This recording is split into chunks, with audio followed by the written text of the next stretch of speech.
40 años. ¿Cuántos tienen 40 o más acá? Bueno, 40 o más. ¿Unos cuántos? 40 años. ¿Saben qué les llama o qué les trae a la memoria cuando hablamos de 40 años? ¿Quién? Moisés.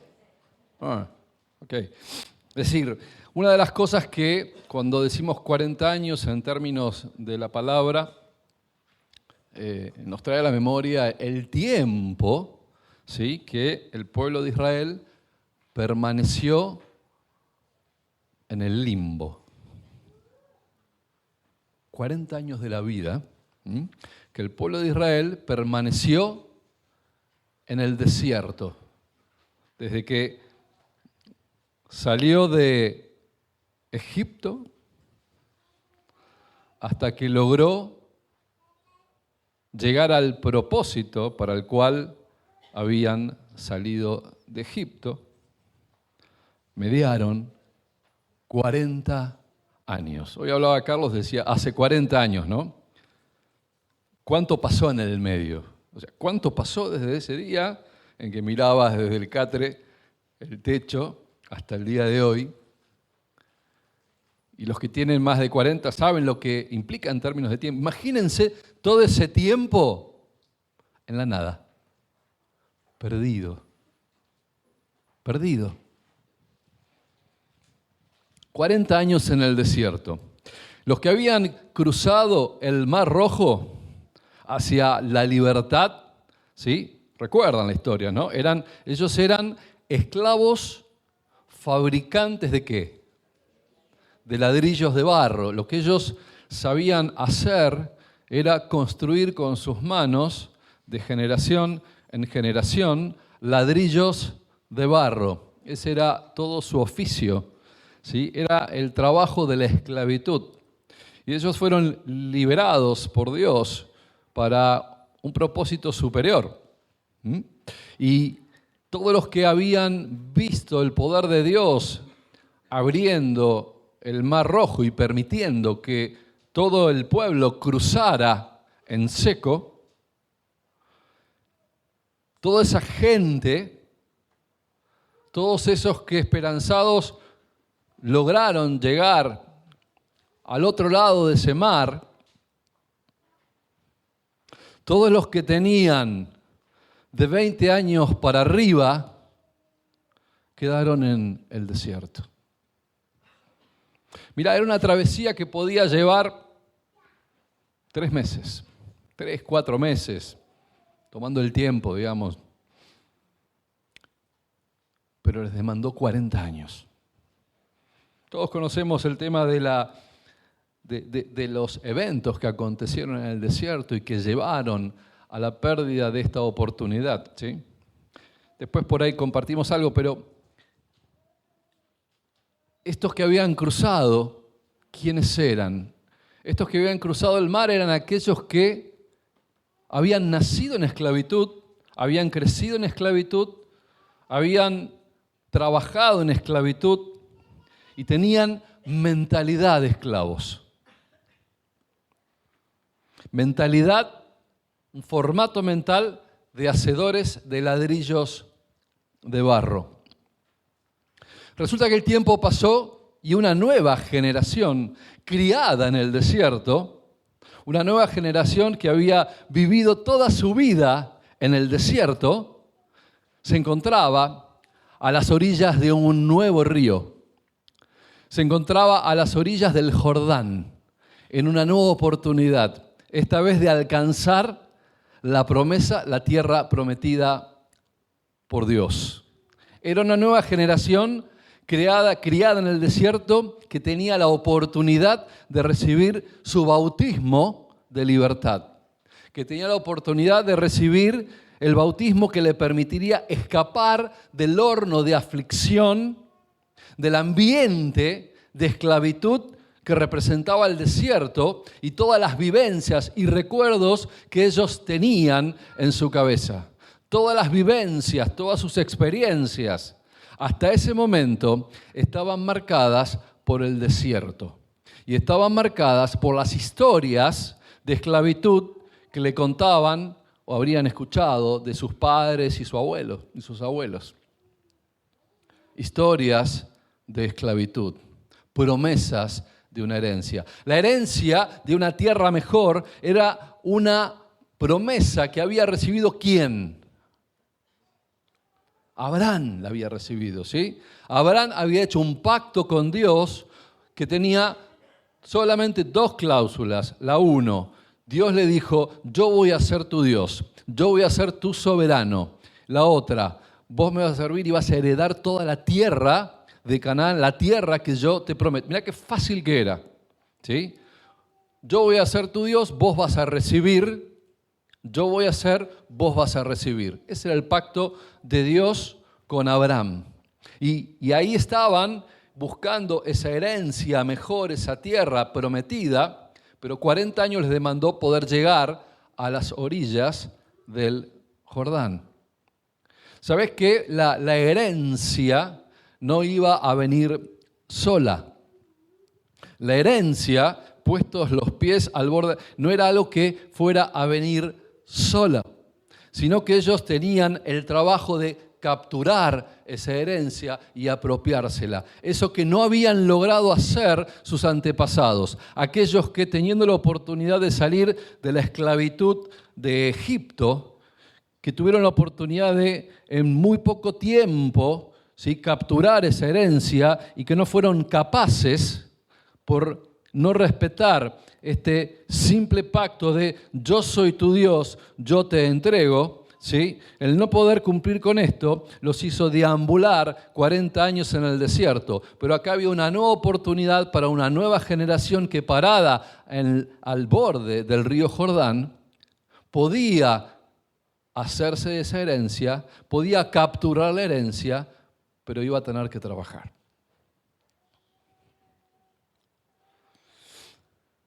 A la vez ellos estaban a punto ahí en el borde del Jordán por enfrentar un cambio épico. ¿Sabes qué es épico? Algo fuera de lo común, algo grandioso, ¿sí? Porque la herencia viene acompañada por algo grandioso, algo extremadamente fuera de lo común que iba a impactar en sus vidas. Para capturar la herencia, ellos iban a tener que apropiarse del cambio.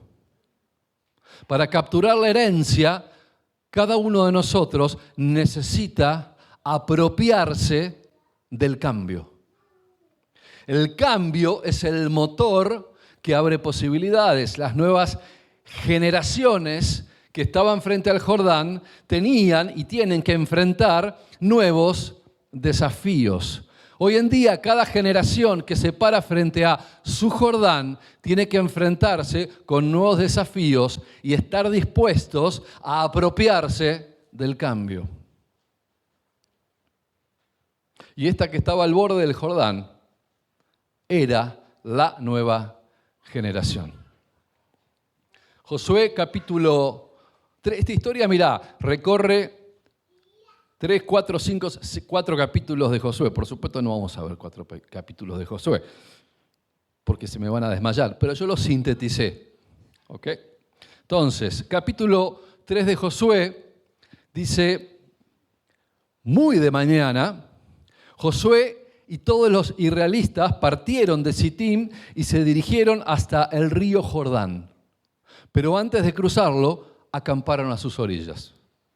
Vamos que está el río. Llegan al río y es como que aparece un poco de quickie, ¿no? Sí, hace 40 años que...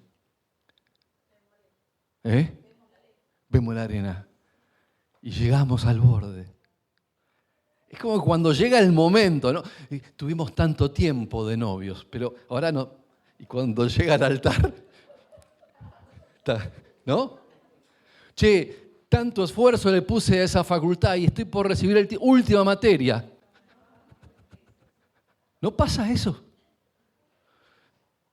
Estaban llegan hasta el borde, muy de mañana, salieron con todo, ¿no? Salieron en valentón. Vamos a la mañana y llegaron al borde del Jordán y acamparon. Acamparon a sus orillas. Estamos a la puerta. 40 años de espera y acá estamos. Poner el tiempo que quieras a tu propósito y estás en la orilla. Se prepara el cruce. Y dice, al cabo de 3 días de estar ahí, 3 días se pasaron mirando la orilla, y iban de un lado para el otro y decían, está profundo. Ustedes saben que encima, acaba de aclarar ahora la palabra, que fue en una época en la cual el río se desbordaba, o sea, el cauce estaba en su apogeo. Buen momento eligieron para ir. Dice que al cabo de los 3 días los jefes del pueblo recorrieron todo el campamento con la siguiente orden. Cuando vean el arca del pacto del Señor su Dios y a los sacerdotes levitas que la llevan, abandonen sus puestos y pónganse en marcha detrás de ella. Así sabrán por dónde ir, pues nunca antes han pasado por ese camino. Deberán, sin embargo, mantener como 1 kilómetro de distancia entre ustedes y el arca. No se acerquen a ella. Josué le ordenó al pueblo, purifíquense, porque mañana el Señor va a realizar grandes prodigios entre ustedes. Estaban ellos parados frente al Jordán, era un momento decisivo, era un paso de crecimiento, ¿sí? Era un paso, dar ese paso, era el paso de crecimiento en fe y en propósito, el propósito que Dios había establecido tiempo atrás para con el pueblo. Había por delante una clara posibilidad de cambio, de abandonar el desierto. Y el cambio supone reaprender. El cambio supone un nuevo aprendizaje, es dejar la inercia del hacer automático por hacer pensante. De esto charlábamos con los jóvenes la semana pasada. Dejar la inercia del hacer automático por el hacer pensante. Ellos hasta acá venían en automático. La verdad que el desierto no da muchas posibilidades de pensar demasiado, ¿no? Por donde lo mirás es monotonía. Y ellos ahora tenían que enfrentarse con una nueva realidad, la situación del cambio que los imponía a reaprender. Mirá esta palabra que acabamos de leer, hay 4 importantes factores de cambio. La primera dice, cuando vean por donde, poneme la anterior, cuando vean, claro, es muy larga ahí, ¿no? Cuando vean por el arca, ahí está, cuando vean el arca del pacto del Señor su Dios, ¿sí? Lo primero es cuando vean que Dios va por delante, que Dios se pone en marcha, cuando vean dónde es que Dios está operando, ¿sí? Segundo, dice, abandonen sus puestos, ¿sí? Dice la segunda cosa, dejen lo que estaban haciendo, dejen lo que venían haciendo y pónganse en marcha. Hay un acto de abandono, de dejar ir, de dejar atrás, del salir del circuito del confort, ¿sí? Cuando vean a Dios que está obrando, abandonen lo que están haciendo, dejen el campamento, dejen sus puestos y pónganse ¿en qué? En marcha, ¿sí? El cambio demanda ponerse en marcha allí donde Dios te indica que debes estar. En tercer lugar, dice, pónganse en marcha por detrás porque hay un camino, pues nunca han pasado por ese camino. Así sabrán por dónde ir, pues nunca antes han pasado por este camino. El tercer aspecto es que hay un camino nuevo. Cuando hay un ambiente de cambio, te vas a encontrar que Dios te va a dar claridad de que Él está por delante, que en segundo lugar tenés que dejar lo que estás haciendo para ponerte en marcha. Tercero, que vas a encontrarte con un poco de neblina porque hay un camino nuevo, una sensación de que tenés que ir a recorrer un camino inexplorado. Y lo cuarto que le dice, quédense tranquilos porque el Señor va a partir de esto realizar grandes prodigios. 4 factores que acompañan el cambio. Dice el versículo 14, cuando el pueblo levantó el campamento finalmente, cuando se decidió a cruzar el Jordán, los sacerdotes que llevaban el arca del pacto, ¿qué hacían? Marchaban por delante. La presencia de Dios representada en el arca iba por delante. Dice, acá fíjense, pero resulta que las aguas del Jordán se desbordan en este tiempo de la cosecha, lo que decíamos recién.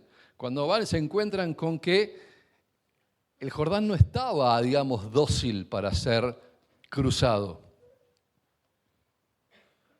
Dice que a pesar de eso, tan pronto como los pies de los sacerdotes que portaban el arca tocaron las aguas, éstas dejaron de fluir y formaron un muro que se veía a la distancia.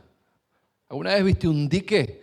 ¿Viste una planta generadora de electricidad? ¿Un embalse?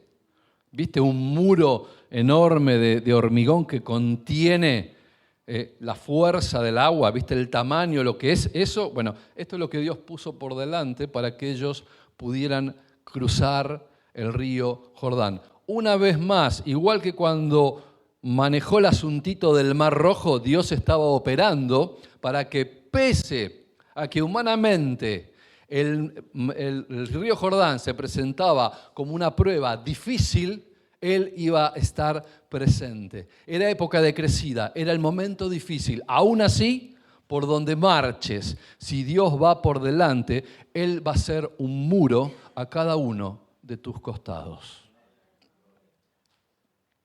Dice Josué capítulo 4 en el versículo 19.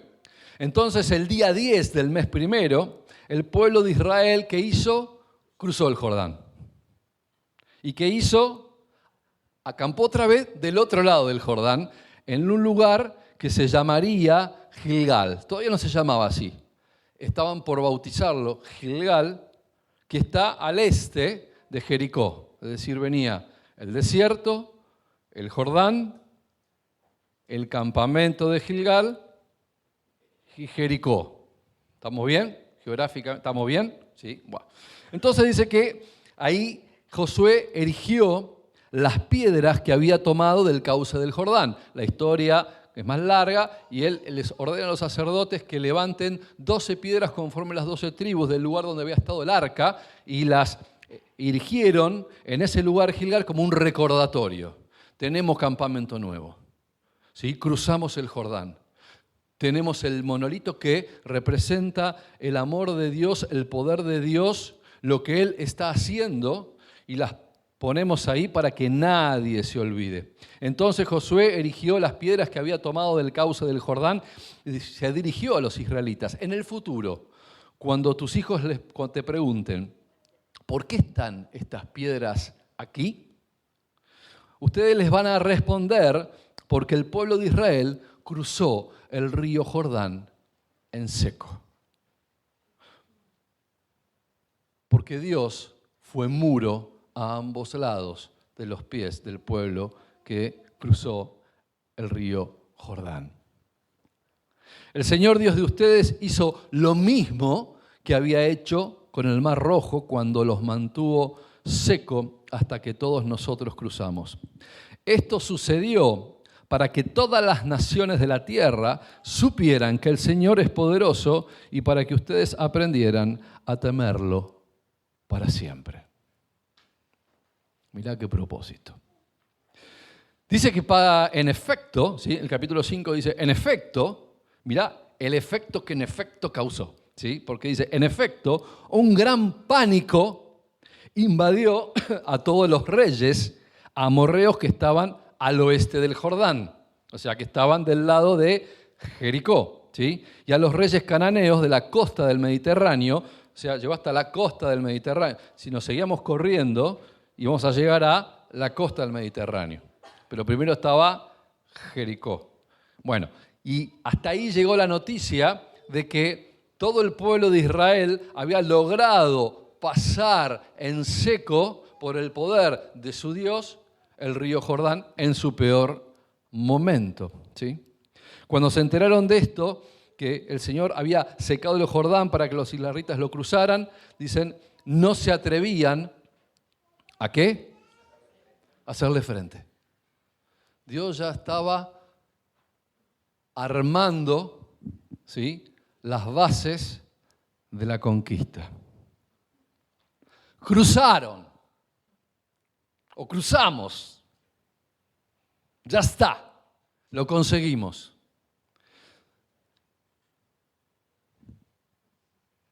Hasta los reyes nos temen.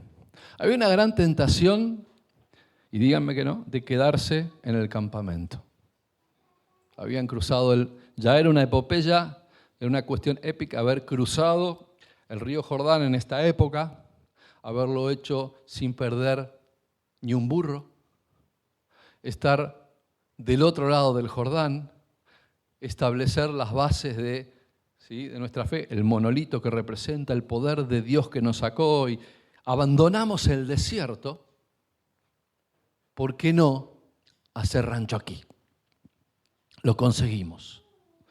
Dar un paso, que es el paso de cruzar el Jordán, es un principio de ejecución, pero no es gestor del cambio. Es solo un paso. Es solo el primer paso.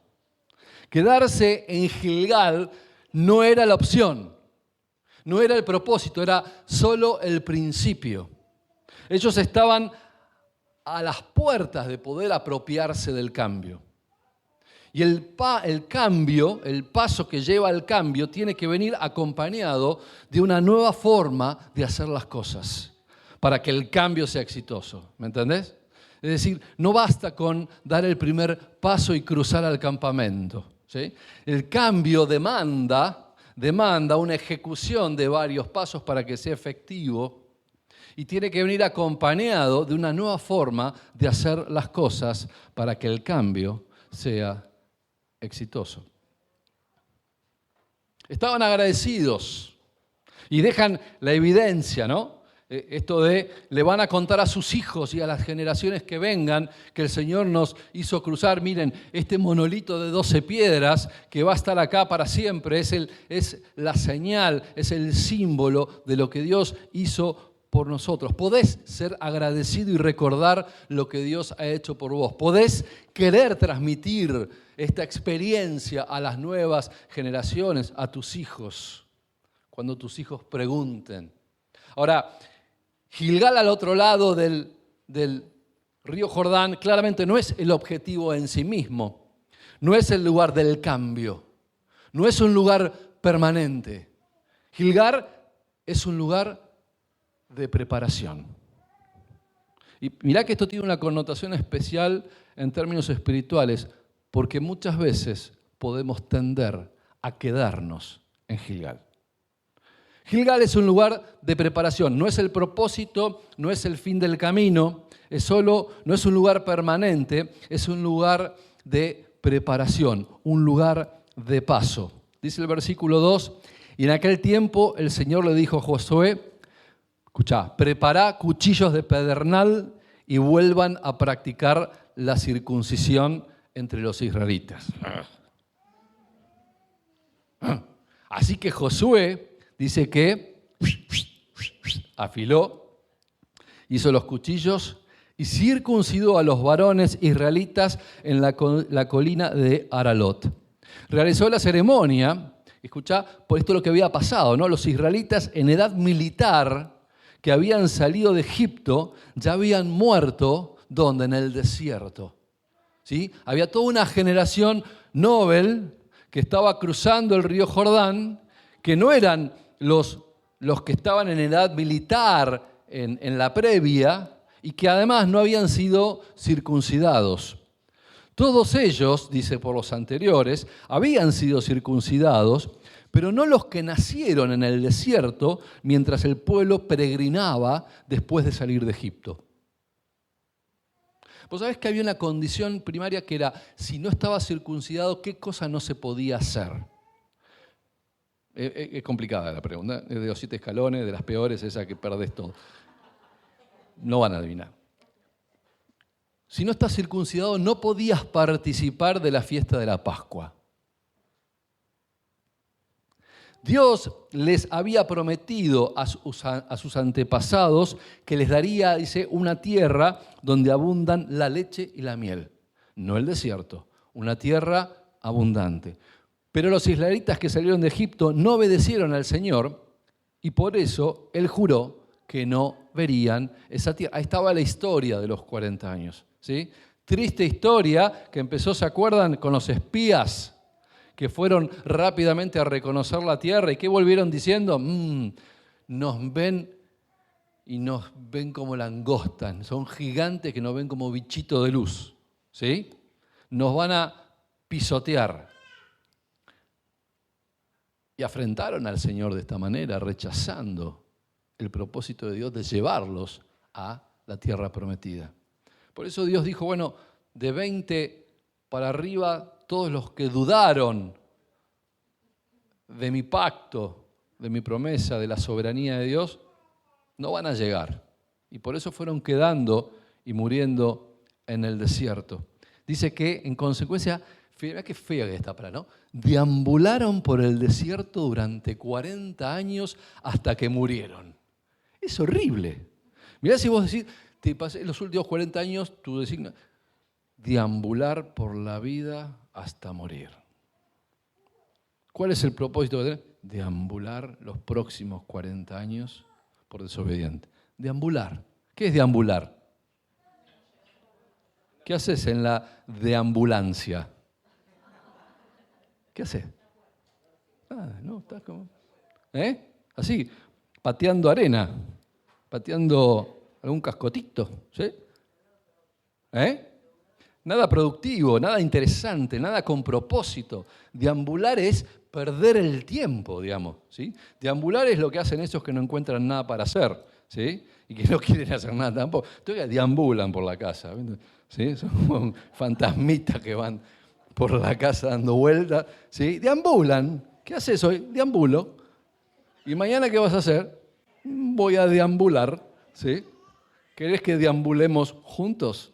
¿No? Bueno, deambularon así 40 años.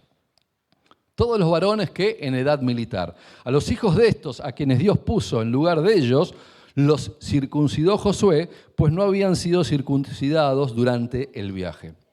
Dice que una vez que fueron circuncidados, permanecieron en el campamento hasta que se recuperaron. Y luego el Señor le dijo a Josué, hoy, escucha bien, ¿por qué? Escucha bien, ¿por qué Dios le ordenó a Josué circuncidar a todos estos jóvenes que no habían sido circuncidados al 8º día, como era la costumbre entre los judíos? Dice, hoy les he quitado de encima el oprobio de Egipto. Por esa razón, y ahí viene el bautismo, este lugar se llama Gilgal hasta el día de hoy. La primera cosa que reciben en el campamento es quitarse de encima el yugo de esclavitud. Lo primero que hicieron fue quitarse de encima la vergüenza que los había condenado en deshonra todos estos años. La circuncisión en sí misma era la renovación del pacto que Dios había hecho con Abraham, al cual le había pedido que en señal del pacto hiciera ¿qué? Se circuncidara con toda su casa. ¿Sí? Cuando Dios hace un pacto con Abraham y le dice, yo voy a ser tu soberano, yo seré tu Dios y vos vas a recibir la promesa de la herencia, el pacto en tu carne, que la demostración física que va a quedar para siempre demostrado que esto es así, es la circuncisión. Todos estos chicos que estaban, algunos no tan chicos, pero que estaban entrando y pasando por el Jordán, no habían pasado por esta circuncisión. Todavía llevaban encima el oprobio del desierto, la esclavitud con la cual habían salido de Egipto, los perseguía 40 años después. No habían logrado un día de libertad, no habían tenido un día con una visión positiva de sus vidas, no habían tenido un día en el cual hacer algo importante con sus vidas. Habían tenido un derrotero, el deambular por el desierto con sus padres y sus abuelos en forma improductiva. Hay muchas vidas así, ¿eh? Claro, hay vidas que, estando así, se encuentran con el Señor. ¿Y qué hace el Señor? Les quita el yugo de la esclavitud, ¿sí? Les quita la vergüenza de una existencia sin sentido. Les quita la deshonra de andar deambulando por la vida. Y son salvos. Amén. Y esto fue lo que hizo con esta gente ese día.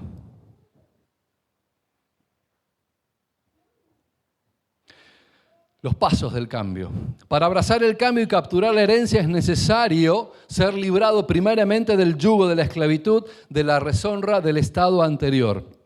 Para abrazar el cambio y capturar la herencia es necesario restablecer el pacto con Dios, la relación de soberanía que Dios siempre quiso tener con su pueblo, sobre aquel que anhela el cambio. Y esta señal justamente era la circuncisión. Ellos debían dejar atrás, ellos debían abandonar, ellos debían dejar ir el modelo mental con el cual se habían criado en el desierto. Debían dejar atrás el modelo mental de esclavitud y cambiar por un modelo mental de conquistador. ¿Cómo hacer para cambiar un modelo mental de esclavitud? ¿Cómo hacer cuando se llega a los pies del Señor con un modelo mental de esclavitud y transformar eso en un modelo mental de conquistador? Tremendo desafío, tremendo cambio. Atrás estaba la arena caliente, los cuerpos de sus padres. Atrás estaba el deambular día y noche sin rumbo, la indecisión y la falta de propósito, una arena amarillita, supongo, entre marrón y amarillita, nada, ni un árbol, nada, un monoto, una cosa horrible, una cosa que no llevaba a ningún lado, ¿sí? Que no motivaba a hacer nada, no tener innovación, ni ingenio, ni nada. Atrás estaba ese deambular sin rumbo.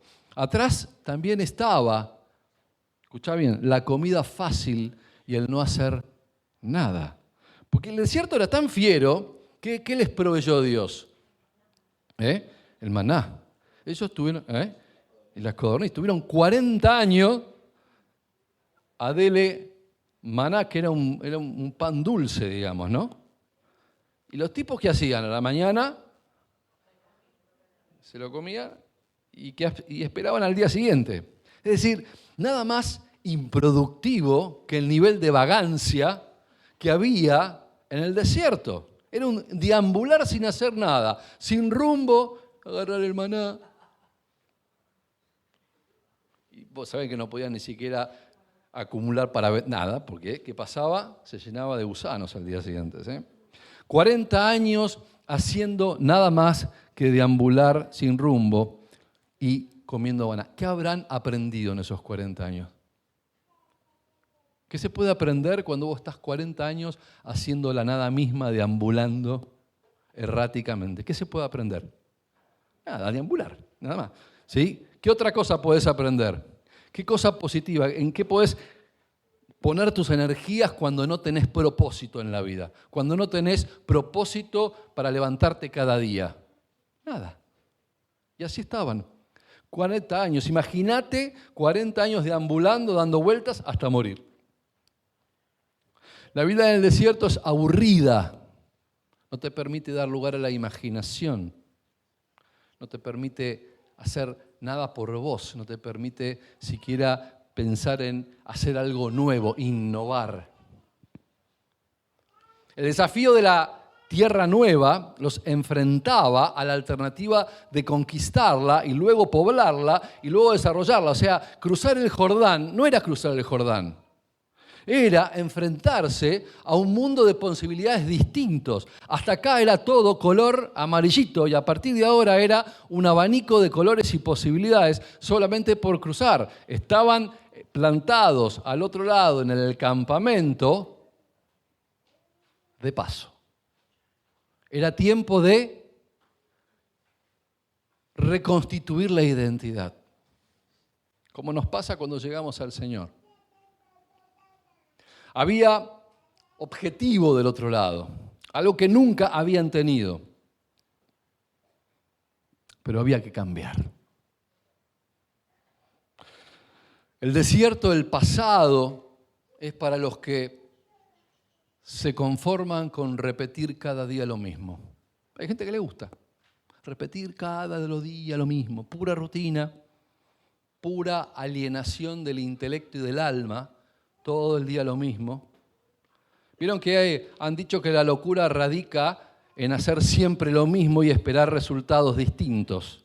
Yo creo que estaban ahí haciendo todos los días lo mismo, esperando que pasara algo diferente, pero no pasaba. La tierra nueva, por el contrario, el futuro, es para los que tienen una alta dosis de conocimiento y para los que tienen una alta dosis de innovación. Porque esas son las características del cambio. Alta dosis de conocimiento y alta dosis de innovación. Después de ese primer paso de preparación, ¿sí? Dijimos que el campamento era un punto de preparación. Empezaron siendo circuncidados y ella estaba preparando su corazón porque ellos ahí quitaron el yugo de esclavitud y restablecieron el vínculo de pacto. Era el primer paso para estar preparados al otro lado. Pero después de ser librados del oprobio, de la vergüenza, de la deshonra, de la esclavitud con la cual habían vivido y recuperar la soberanía, ¿sí? Había un segundo paso. Dice, al caer la tarde, versículo 10, del día 14 del mes primero, mientras acampaban en la llanura de Jericó, dice, los israelitas celebraron la Pascua. Por primera vez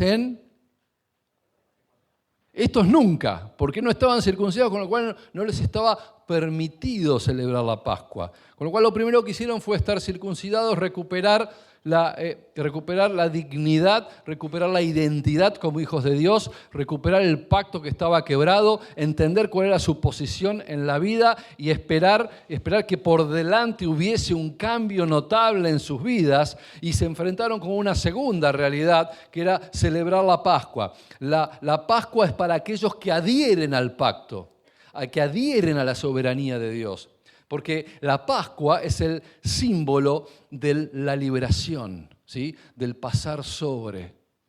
El segundo paso de preparación para el cambio entonces es recordar y reconocer que fuiste rescatado. ¿Por qué fuiste rescatado? ¿Y por quién fuiste rescatado? ¿Sí? Porque la Pascua es rescate. La Pascua es redención. Y entonces el segundo motivo de preparación en el campamento, aparte de recuperar la identidad, era recuperar el rescate, la libertad. Y yo creo que con esos dos factores nos quedamos a vivir en el campamento. Más que suficiente para mí, diría mucho. Así pasa muchas veces en la vida del creyente. Llega desmoronado, destruido, una vida vacía, 40 años o los que fuere, de no encontrar nada, sin propósito, deambulando con su alma, se encuentra con Cristo, Cristo le devuelve la dignidad, le quita la vergüenza, el oprobio de la esclavitud, se encuentra que es rescatado, liberado, disfruta de esa Pascua de liberación por medio de Cristo y dice, qué bueno que está el campamento, aquí me quedo. Y viven toda su vida en el campamento. Pero la pregunta ¿es que acaso Dios quería algo más que establecerlos en Gilgal? ¿Es que acaso había un propósito mayor? ¿Es que acaso era Gilgal el campamento, el lugar de paso? La respuesta es sí. Gilgal es el lugar de paso. Dice, al día siguiente de la Pascua, versículo 11, el pueblo empezó a alimentarse ¿de qué? Hasta ahí que comían maná. ¿Y cómo era la tierra? ¿Cuál era la promesa de Dios? Leche y miel. ¿Se acuerdan cuando habían ido y volvieran con las bananas gigantes? ¿Sí? Las uvas, perdón, no eran bananas. No sé por qué me parecían bananas las uvas.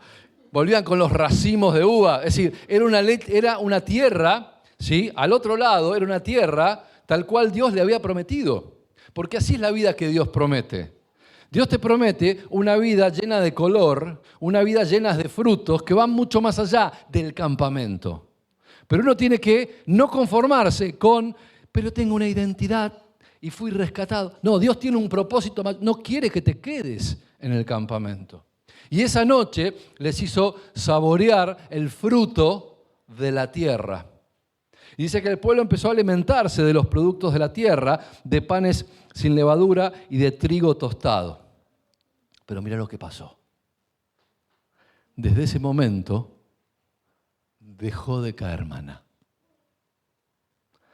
Desde ese momento y para siempre dejó de caer maná, y dice que el pueblo empezó a alimentarse del fruto de la tierra. Ya cruzamos, ya estamos en el campamento de Gilgal, ya estamos en preparación, y el maná, no more, ¿sí? No basta con decir estoy preparado. Esto es una declaración. Es decir, estoy preparado, estoy en Gilgal, me estoy preparando, estoy preparado. Esto es declarativo. Y si bien nos da una buena posición de partida, no es suficiente. Todavía estás, ¿dónde? En el campamento. El cambio, además de preparación previa, requiere crecimiento, requiere expandirse hacia adelante. No te podés quedar en el campamento. El propósito de Dios, el cambio, va más allá del campamento. Cuando se crece, cuando se alcanza la madurez, pasan cosas. Así sea física, como mental, como espiritualmente. Cuando creces, cuando se alcanza la madurez, pasan cosas. Lo primero, se corta con el pasado. No bastaba con estar recuperados en términos de dignidad y ser rescatados. No bastaba con dejar el oprobio de Egipto y recordar la Pascua y disfrutarla. Se trata de cortar con hábitos y adquirir disciplina. Ese es el primer paso hacia el cambio real. Cuando cortaron el cordón umbilical que los unía a ese pasado. En el desierto tenían hábitos que no conducían a ningún lado. El cambio desde el modelo mental de esclavitud hacia el modelo mental de ser un conquistador requiere evidencias físicas que lo acompañan. Había una marca que era la circuncisión, pero eran ya circuncisos. Le fue quitada esa deshonra, etc. Pero no era suficiente. Si ahora tienen que ir por hechos concretos, por las evidencias. Mirá, si anhelás un cambio, tenés que abandonar los hábitos que te atan a la esclavitud del pasado. No basta con quedarte en el campamento. Si querés crecer y cambiar, tenés que abandonar los hábitos que te atan a la esclavitud del pasado.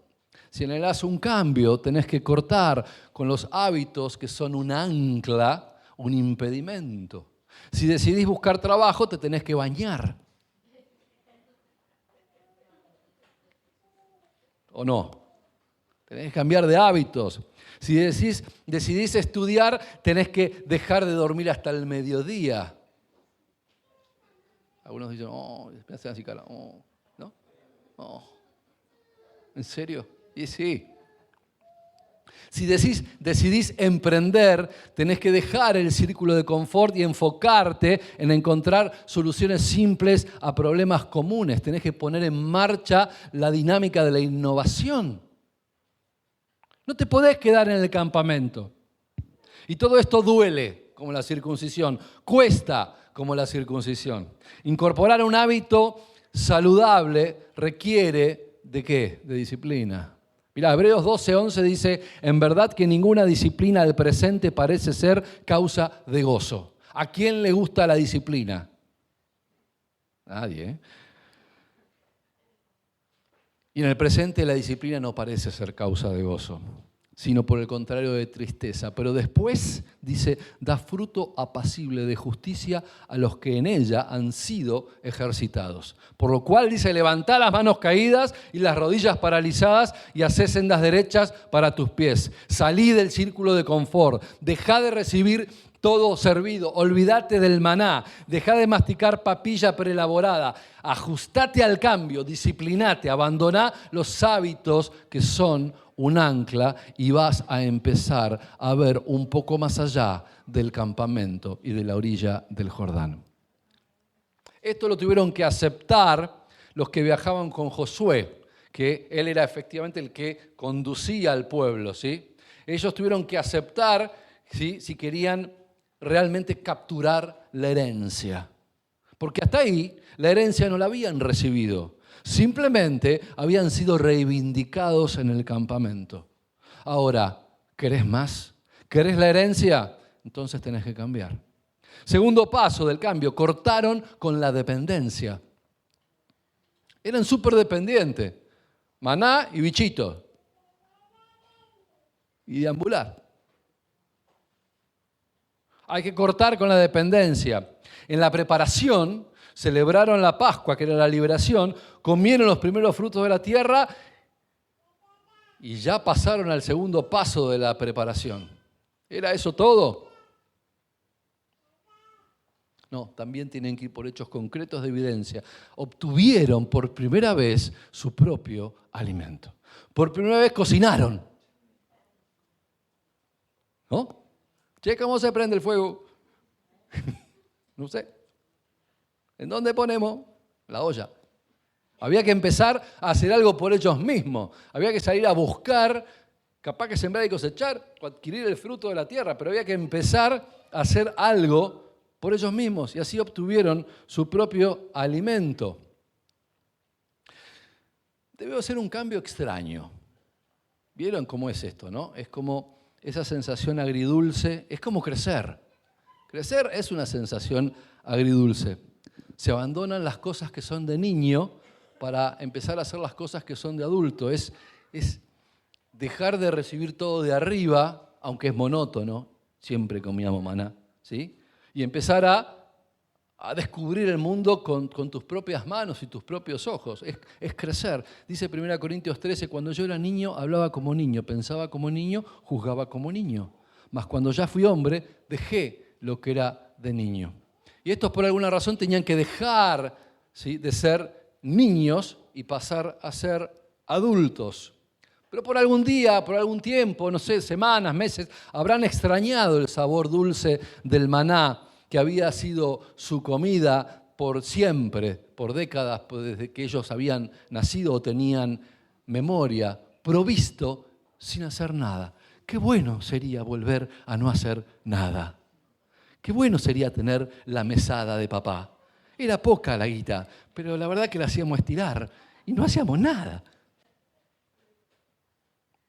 Pero no, el cambio requiere dejar. Le estoy tirando la onda a mis hijos. No, chicas, sigue, está todo bien, todo bien. Por otro lado, estaban saboreando comida que nunca antes habían disfrutado, que estaba mucho mejor que el maná, pero había que procurarla cada día. Estaban empezando a crecer. Para comer la comida nueva, hay que abandonar la comida vieja. Y a veces podemos quedarnos parados así mentalmente en el desierto reclamando conformistas, Señor, dame maná. El maná es la comida vieja para los tiempos de oprobio, para los tiempos de esclavitud. Que es la comida vieja que quién o qué es lo que te mantiene dependiente. Para pensar. Tercer paso, capacitándose para la conquista, porque no era suficiente con los dos pasos anteriores, no era suficiente, necesitaban capacitar, porque ¿qué sabían hacer? Ahora hasta acá habían aprendido a bajar las uvas de los árboles, hasta ahí veníamos bien, pero la verdad que con eso no alcanzaba para capturar la herencia. Porque Dios le estaba diciendo a Josué, tenés que salir a conquistar. No, pero estamos bien acá en el campamento. Vamos, venimos, nos traemos una uvas. ¿Sí?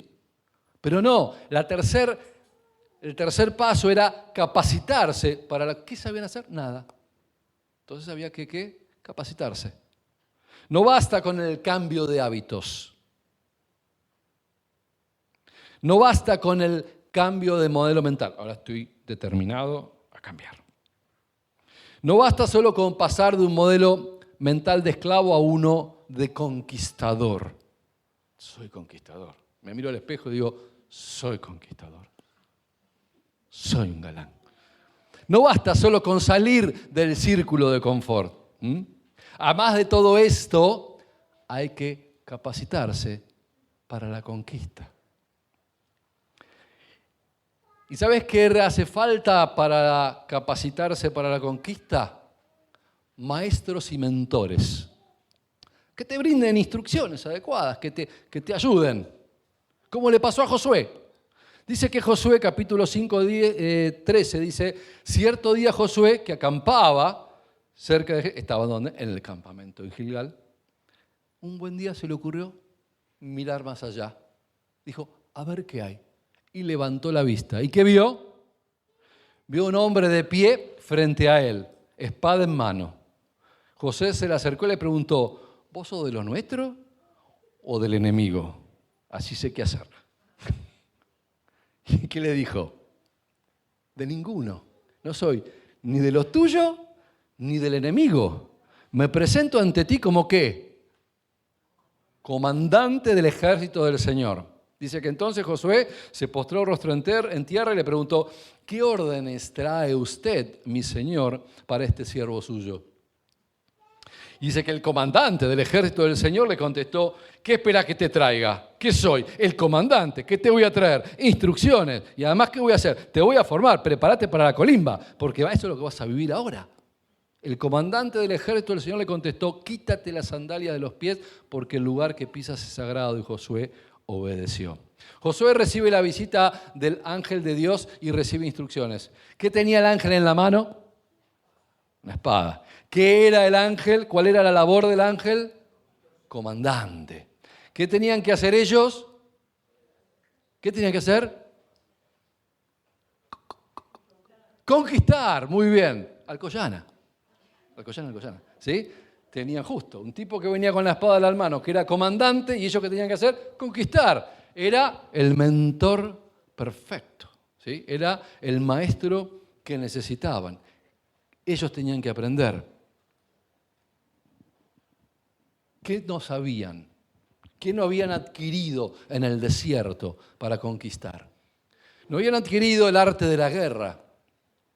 En el desierto no hacían nada, deambulaban, no pasaba nada, ni los que querían atacar los atacaban, porque pobrecitos, ni valía la pena. Los dejaban vivir. Algunos pueden pensar que el arte de la guerra es exterminar. Y no, ¿sabes qué? No es así, porque las guerras por exterminio o dejan al costado las ganancias y la reconstrucción es costosa, ¿sí? No hay mejor guerra que aquella que se gana sin tirar un solo tiro. ¿Y sabes qué incluye? Incluye el desarrollo de la habilidad de elaborar estrategias, o sea, el qué. Incluye el desarrollo de cómo aplicar tácticas, es decir, el cómo. El arte de la guerra incluye evaluar recursos, es decir, con qué. El arte de la guerra te lleva a entender la oportunidad, es decir, ¿cuándo? Desplegar influencia, que no es otra cosa que utilizar las fuerzas ajenas, no solo las propias, en mi beneficio. Es construir persuasión, que es lograr más con menos esfuerzo. ¿Sí? Cuando yo logro persuadir al consorcio de que todos paguen el caño nuevo, pago mi parte, pero tenemos todos caño nuevo. Ejercicio de persuasión, lo más difícil que hay en un consorcio. ¿Sí? Generar alianzas, ¿sí? Sinergizar, potenciar fuerzas donde 1 más 1 sea 3. Ese es el arte de la guerra, podríamos seguir. Y ellos no sabían nada de esto. No tenían ni idea de qué me están hablando. ¿Sí? Pero ahí estaba el ángel. Solo sabían deambular por el desierto con mentalidad y hábitos de esclavos. Lo último que recordaban era que los abuelos hacían ladrillos. El cambio trae aparejado nuevos y grandes desafíos. El cambio requiere de una guía, de un mentor. Hay que aceptar el cambio como parte, dijimos, ¿de qué? Del crecimiento. El cambio tiene sus complicaciones, pero es parte del crecimiento. Mira, hay 2 razones por las cuales uno enfrenta el cambio. ¿Se te ocurre? Se las comenté a los chicos la vez pasada. Esto es real, ¿eh? Uno enfrenta el cambio motivado por una amenaza o motivado por una oportunidad. Son los 2 detonantes que llevan adelante el cambio. Por supuesto, mucho mejor que si se trata de una oportunidad, porque la amenaza es cuando estoy en riesgo. Voy a cambiar porque estoy en riesgo, porque me pueden sacar de donde estoy, porque me pueden quitar la casa. Voy a cambiar porque mis viejos me rajan de casa. Voy a cambiar porque estoy en riesgo. Voy a cambiar porque mi estado actual, mi empleo, lo que sea, tiene serios riesgos de desaparecer. O cuando la competencia está por superar mi propia competitividad. Voy a cambiar porque me siento amenazado, me veo obligado a cambiar. Pero la segunda forma de cambiar, el segundo motivo para cambiar es la oportunidad. Es cuando no estoy totalmente conforme con el presente, quiero salir de mi círculo de confort porque aspiro a algo más. Y esa es la mejor motivación que podés tener para el cambio, por supuesto, ¿sí? Y ellos estaban obrando por oportunidad. A esta altura muy amenazados no estaban, pero sí habían visto la oportunidad de la conquista. Y tenían que crecer y cambiar. Ahora, vos sabés que el cambio puede ser un proceso exitoso o un rotundo fracaso. Nada te asegura que vayas a tener éxito. ¿Dónde está Sofi? No está. En la clase. Pues los papás saben que le hice una prueba a Sofi. Ah, ¿no les contó? Entonces mejor no la cuento. Bueno, a Sofi le hice escribir primeramente su nombre, la fecha y una firma con su mano diestra, con la que escribe. Después seguimos un rato. Al rato le pedí que hiciera lo mismo, pero que lo hiciera con la otra mano. Tardó como 20 minutos más. Y el producto final, cuando la vieron, todos, qué horrible. Todo el mundo criticó el esfuerzo que le había puesto en esos 20 minutos, ¿sí?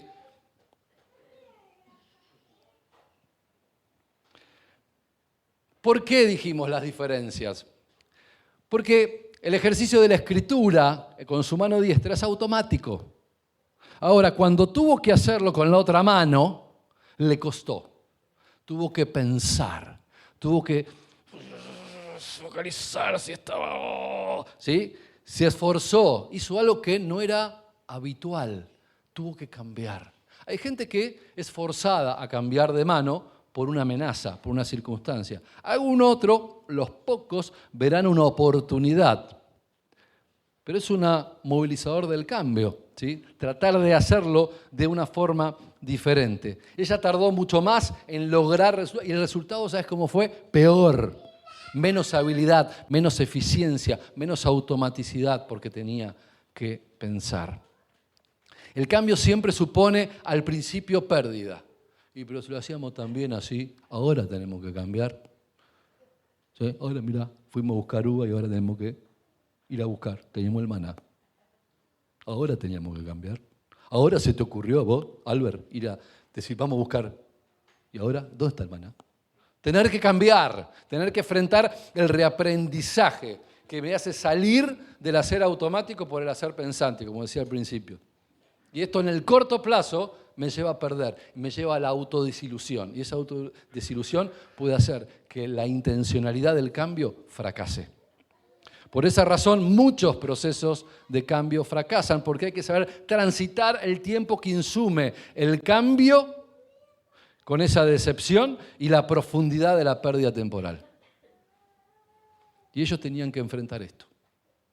Tenían que aprender. Al principio serían retorpes, tratando de transformarse en conquistadores, en guerreros, en manejar el arma, en tratar de conquistar, aunque sea la habilidad de sus manos. Pero, ¿por qué es importante hacer este ejercicio reflexivo? ¿Por qué surge la importancia de presentarse ante el cambio? Porque siempre va a estar la pregunta de por qué cambiar. ¿Por qué no nos quedamos en el campamento? Se habrán preguntado ellos. ¿Por qué no quedarse en el campamento? ¿Para qué cambiar?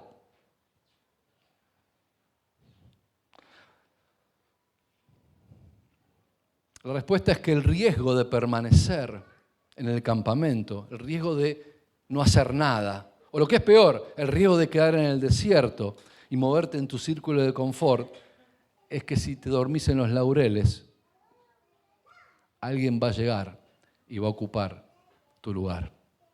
Y en general aparecen los extraños, ¿sí? No aparecen los que son parecidos a vos. Aparecen esos que dicen, ¿y de dónde salió? Porque es un tipo que para ganarse el lugar tiene que venir con ideas nuevas. Alguien te saca el laburo, alguien que te saca un cliente, alguien que provee una solución mejor, más ingeniosa, más innovativa, alguien que se da cuenta de algo que no te habías dado cuenta, o que automatiza algo que vos no habías podido hacer. El principal enemigo, ¿sí?, de tu estatus, de tu lugar, de tu círculo de confort, de tu trabajo, no es un competidor, sino un extraño que irrumpe en tu redil, en ese que estás tan cómodo. ¿Por qué es importante apropiarnos del cambio? Por eso, por nuestro estatus, por nuestra situación, por nuestras profesiones, por nuestros trabajos, por nuestro lugar, por el lugar que ocupamos, por lo que queremos hacer, nuestros emprendimientos, nuestra fuente de ingresos, porque todo va a cambiar. Y si no cambiamos, el cambio nos va a pasar por arriba. El Salmo 37 dice, en tiempos difíciles serán prosperados, en épocas de hambre tendrán abundancia. Y yo digo amén.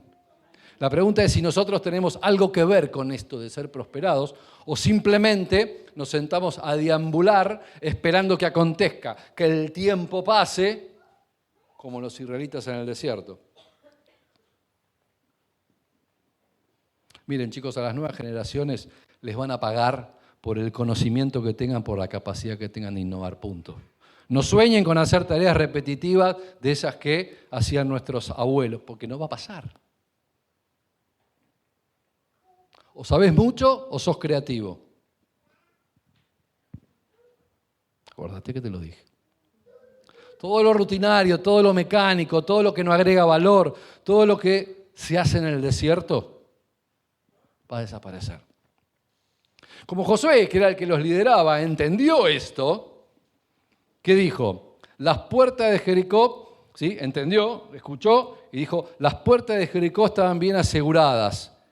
Encaró el paso 3. Ya entró a mirar a la ciudad que tenía delante. Dijo, no vamos al campamento, vamos a conquistar. ¿Y cómo estaba Jericó? Sus muros altos, todos aportillados, todo cerrado, bien cerradito. ¿Por qué? Por temor a los israelitas. Nadie podía salir o entrar de Jericó. Pero el Señor le dijo a Josué, he entregado en tus manos a Jericó y a su rey con sus guerreros. Salieron a capacitarse para la conquista de la herencia prometida. Jericó iba a ser el banco de pruebas en el cual iban a ponerse a prueba de si estaban capaces de realmente salir del campamento y propiciar el cambio, de hacerse de la herencia. Vieron que no estaban solos, que el ángel de Dios estaba con ellos, que era su mentor. Ese primer desafío que fue Jericó fue el bautismo de fuego, sería la batalla primera, pero no la última.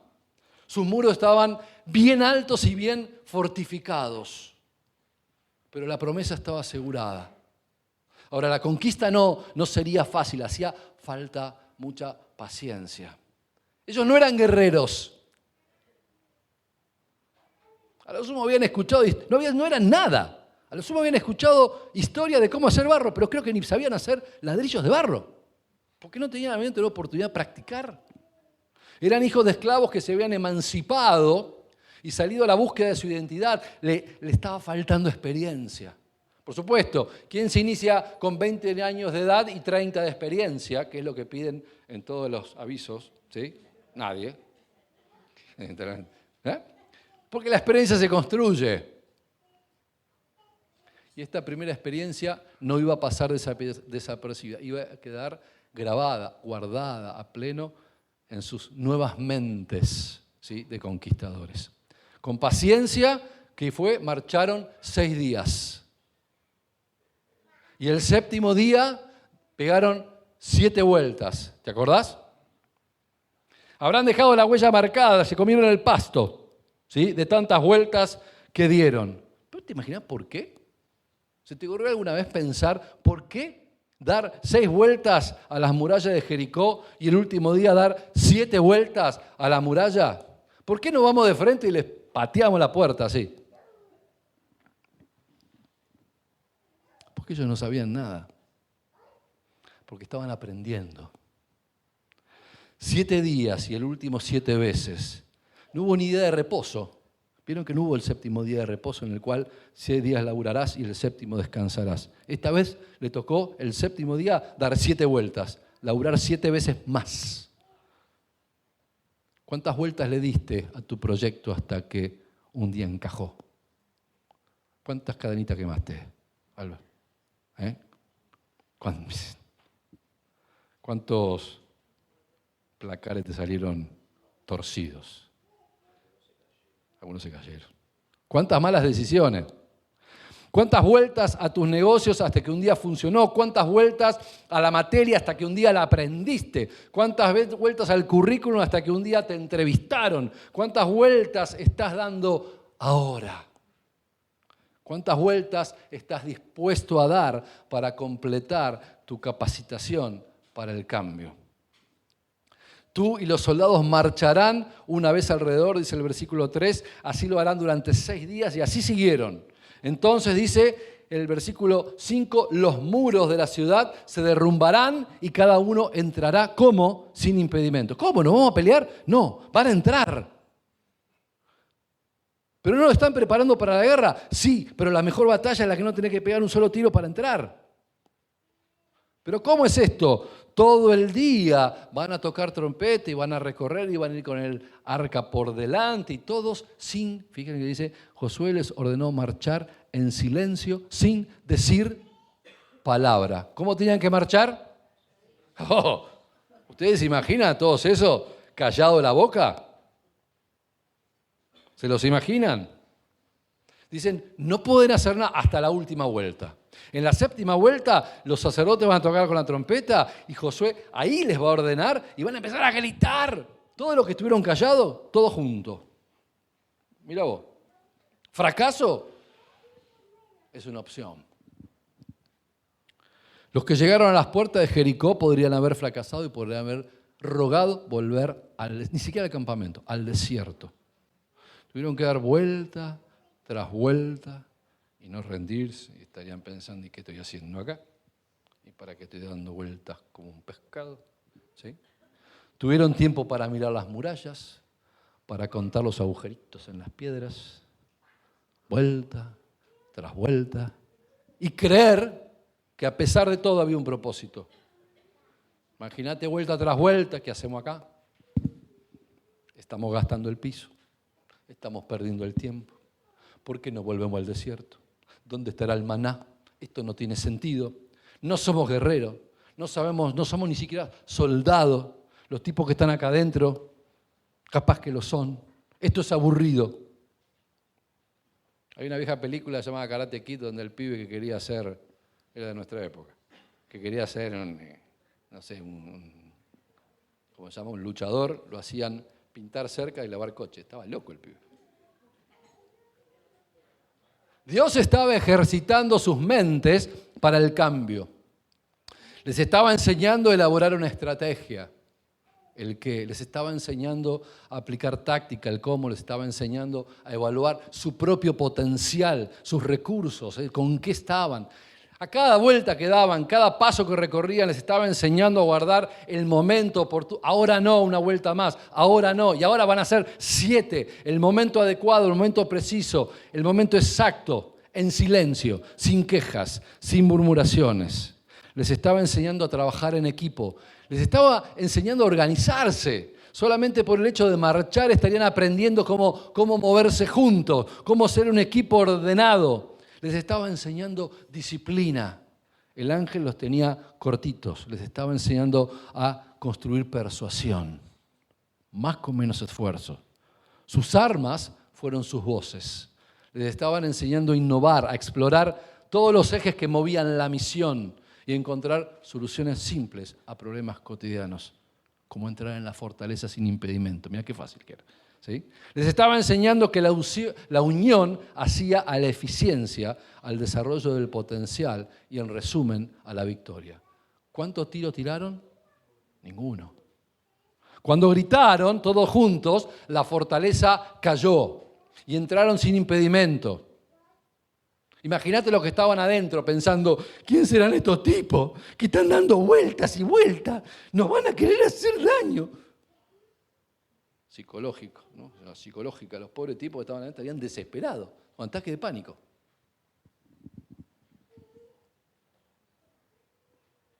Poneme algo de música. Ahora vos podés pensar, y sí, yo acá estoy rodeando muros, contando piedras. ¿Cuándo van a caer, Señor? ¿Hasta cuándo me vas a tener dando vueltas?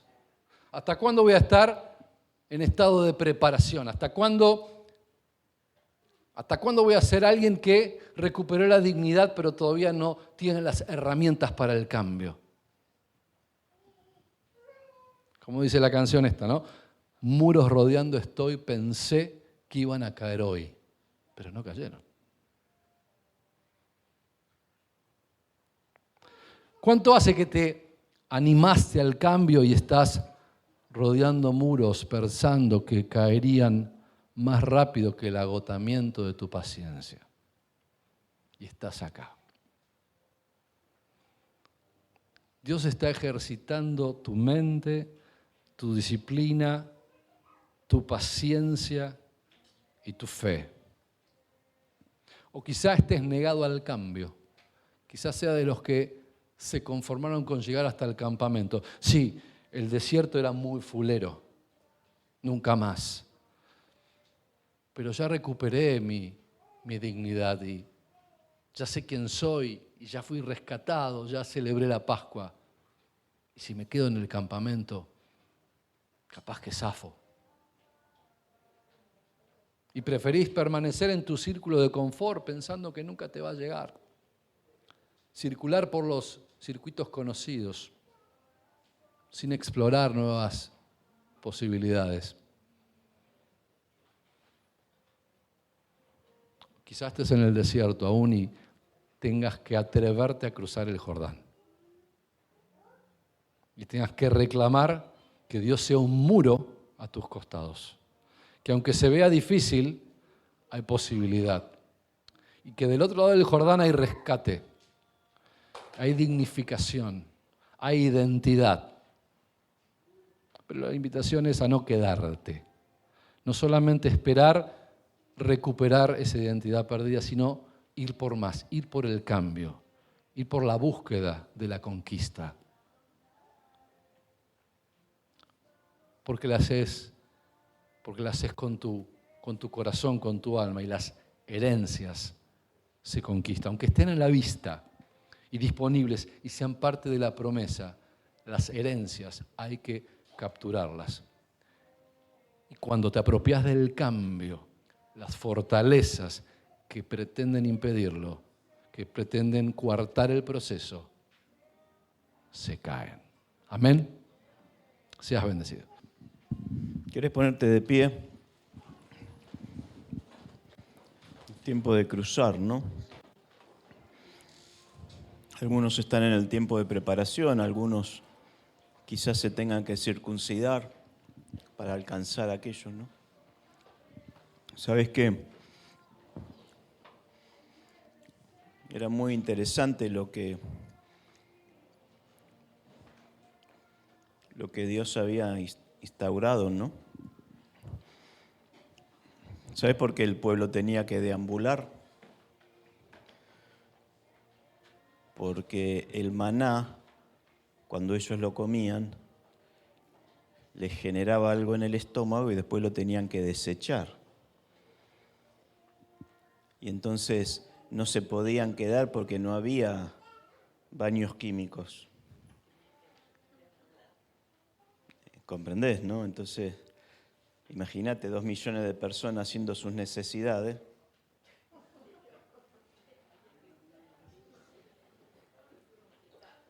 Un poco complicado, ¿no? Ahora vos imaginate el hombre, los muchachos no van a entender, ¿no? El hombre circuncidado cuando iba al baño, él cada vez que iba al baño recordaba que estaba bajo pacto.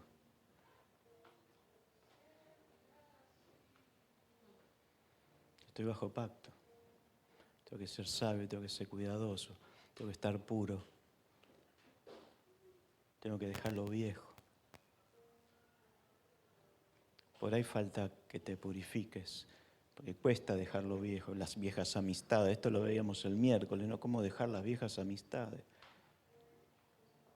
Si me acompañaron hasta acá. ¿Cómo purificar una amistad o una relación que ya no es pura? Y ahora tengo que volver atrás y purificar. Y Dios te invita a hacerlo, ¿sabes por qué? Porque todo lo que está impuro no puede conquistar todo lo puro de Dios. Y entonces Dios prepara el escenario para que vos te purifiques, para que vos sueltes lo viejo y para que dejes de practicar aquello que te está contaminando. ¿Te acordás que leímos? Purifíquense, porque mañana Dios va a hacer maravilla. La maravilla viene cuando vos te determinás a hacer las cosas a la manera de Dios. La obediencia es una clave en todo esto, ¿ok? Vos te podés encontrar con un ángel comandante del ejército de Dios, pero si no le obedeces, ¿de qué sirve, no?